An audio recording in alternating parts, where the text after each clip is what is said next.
Hi, Heartland people. Welcome to the Q&A of LUZ, The Flower of Evil. I'm here with Juan, the director. Where are you calling from right now? You're far away. Yeah, I'm here. I'm in Colombia right now in South America, and we're here in lockdown still, Yeah. as per COVID. Yeah. Yeah. Have you seen the artwork for the festival this year? Yeah, of course. The virus. The Yeah, virus. yeah. Yeah. It looks pretty nice.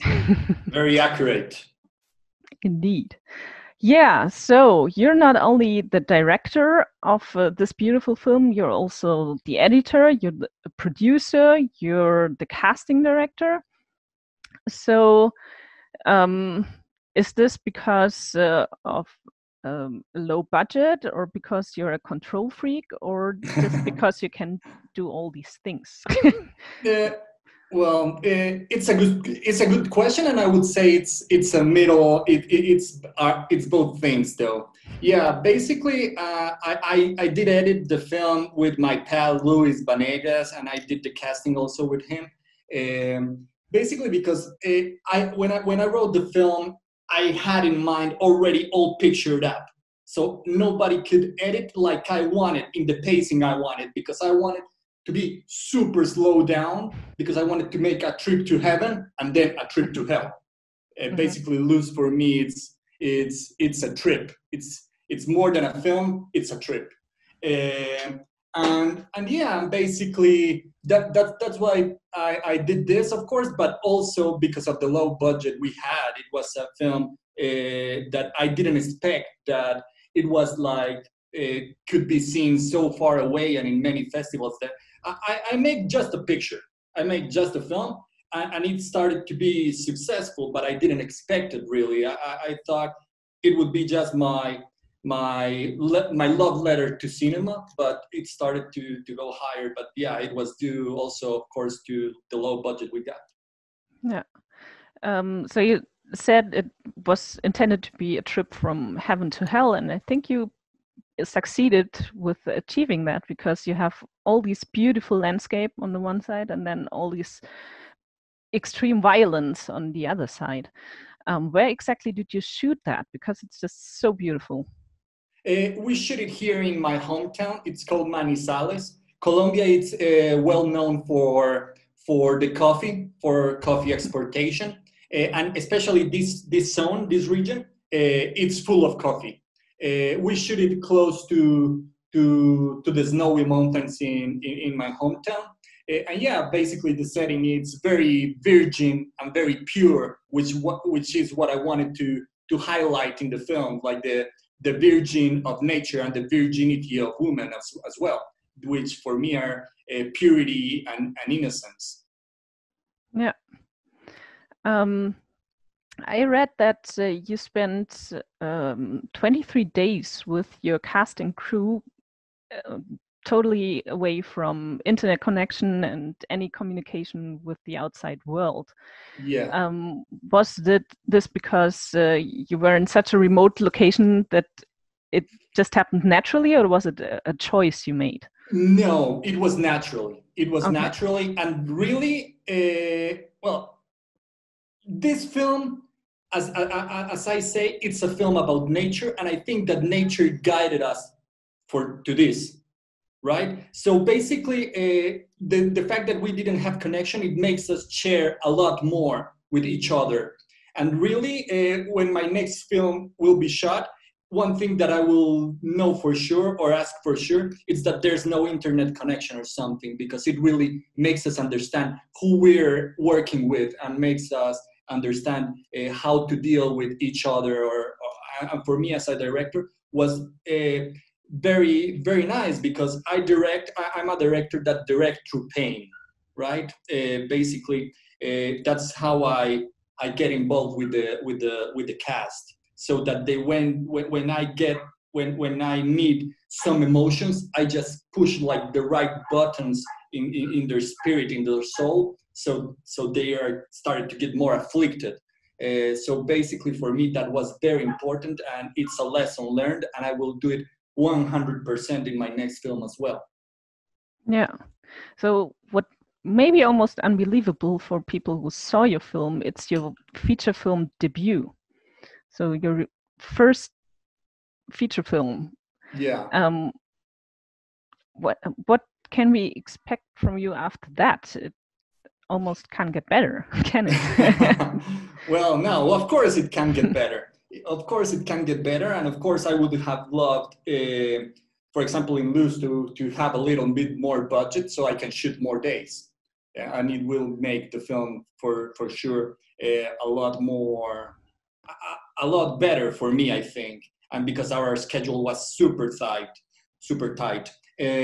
But yeah, like right now, I'm working in my sophomore feature film. It's called Searching for the Black Rainbow.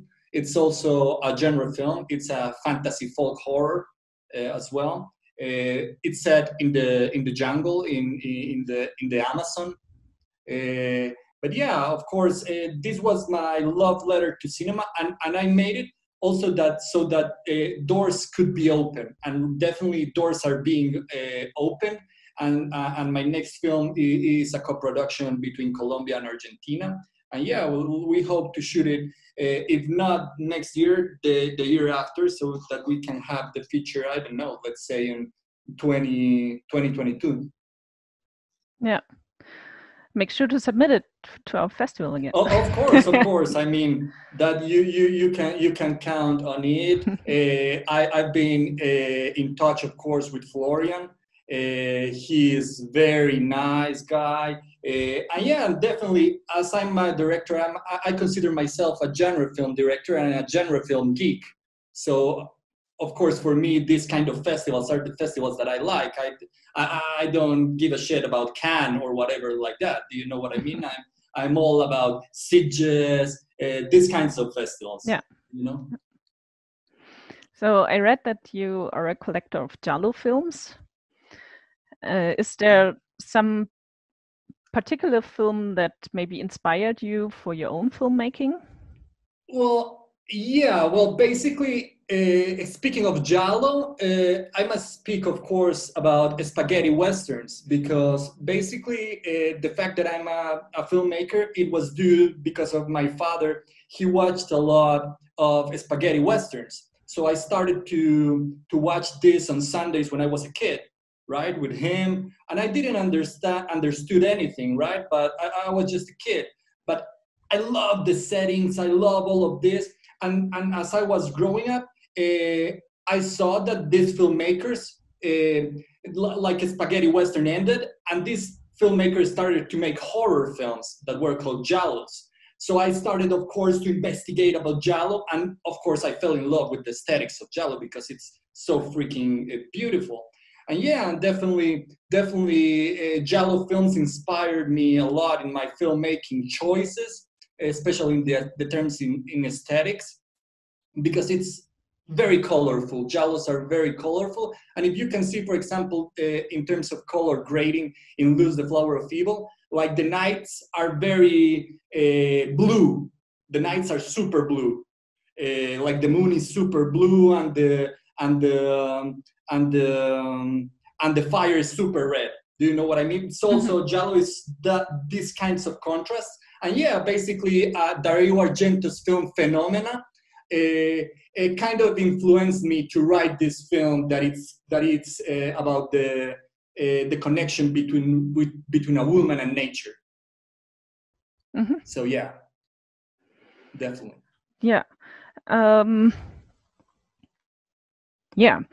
So in your film, religion plays a big role, and also like the dark side when it kind of becomes too, I don't know, too serious in a way. And I was wondering when I saw your film, are you a religious person yourself? I have this both.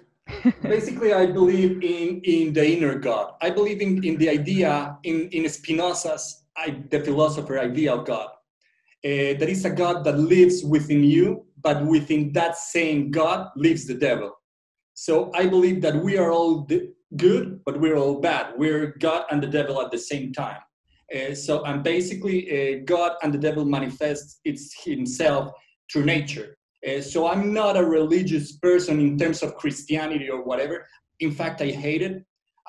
And this is personally my criticism to religion, because all these men, all these preachers are full of shit, full of lies, full of whatever. And yeah, this is a way to criticizing this. And personally, here in Latin America, there's a lot of these preachers going on, and they just fill their pockets with innocent people money that just is looking for freedom or whatever, for something, right? For forgiveness or whatever. And yeah, in fact, I hate religion, but I believe that God exists and the devil exists, but within us all. Okay. The women in your film, they are somehow not that powerful compared to El Señor, but you emphasize that you still feel that you're a feminist, and also your film is not somehow against women or something. Could you maybe tell us a little bit more about that? Yeah, for sure. Yeah, and it's totally what I think. Well, basically, I consider LUZ, The Flower of Evil, more than a film. It's like a beast or a living organism. It is a gateway to heaven, but at the same time, it's a descent to hell. It's like a nostalgic portrait that delves into topics such as fate, hope, darkness, and everything that lives within us all. But of course, like for example, in terms of feminism and on the feminist side, I consider a woman and nature to be the most beautiful beings, full of purity, charm, and innocence, basically. And I wanted to tell a story in which man corrupts nature and corrupts a woman because of his primitive desires, that is sex, fate, and power. So it's basically that, but it's not a film against women, even thought that there's violence against it. It's basically, what I want to tell is that a man corrupts everything he touches. So it's a film against men and against religion, not against women. Okay. Music is also very important in your film, and especially the classical music of Mozart. Yeah. Do you have a personal connection with that kind of music? Well, I would say, like, also it has to be part because of my father. I grew up listening to operas and classical music because he's such a geek for that. And for me, everything that's so beautiful has a dark side. I don't know why. I grew up thinking of that idea. So I always grew up thinking that inside classical music, it's a devil that plays. It's the devil that plays. And that basically can be found easily in some of the ideas of LUZ in terms of the cassette player and whatever. So yeah, I have a strong connection. I'm not a big listener of classical music, but I grew up with that idea of the devil, of classical music being so beautiful, it has to be the devil's chant. Mm-hmm. So that's basically it. Yeah. So Yuri Vargas, the actress who played Uma, is a soap opera star in Colombia. Yeah. So as she not really is used to playing in these kinds of films, like your film is one, was that an issue at any point? No, not at all. Not at all. It's incredible because this is such a low budget film, and Yuri Vargas is one of the most renowned actresses in my country, in Colombia. She had played a lot of very popular soap operas here, and of course we couldn't afford to have Yuri. But Yuri fell in love with the script and with my film reel, with some short film that I showed her before, and she was like, no, I don't give a shit about money, let's do this.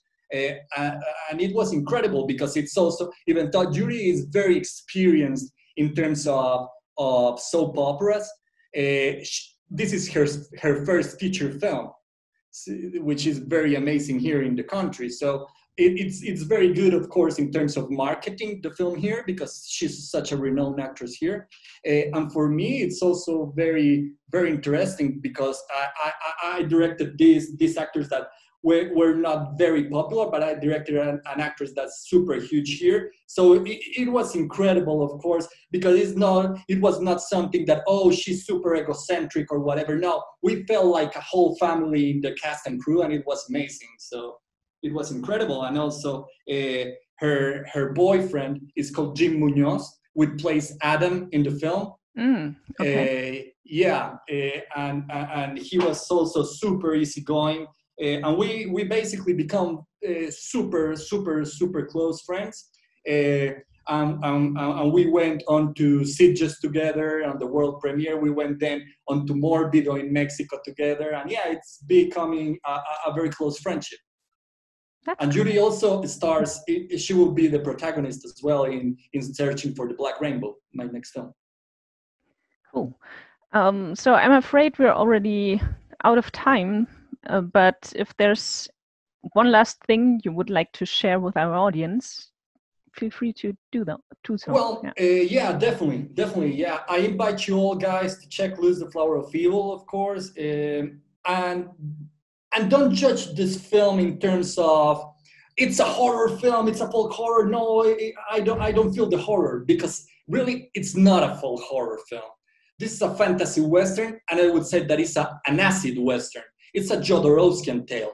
So basically, Alejandro Jodorowsky is my favorite director, and you can see in this film very much glimpses to his cinema. So there's things that are very surrealistic and that really doesn't make sense at all. It's just about the beauty and the pure. It's an experience. I would say that Luz is not the feature film that has a beginning, a turning point, and an end. No, it's an experience. It's something about feeling.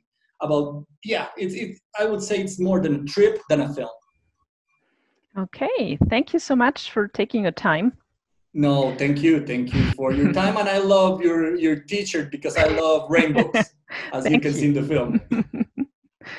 So thank you, and all the best for you. Thank you.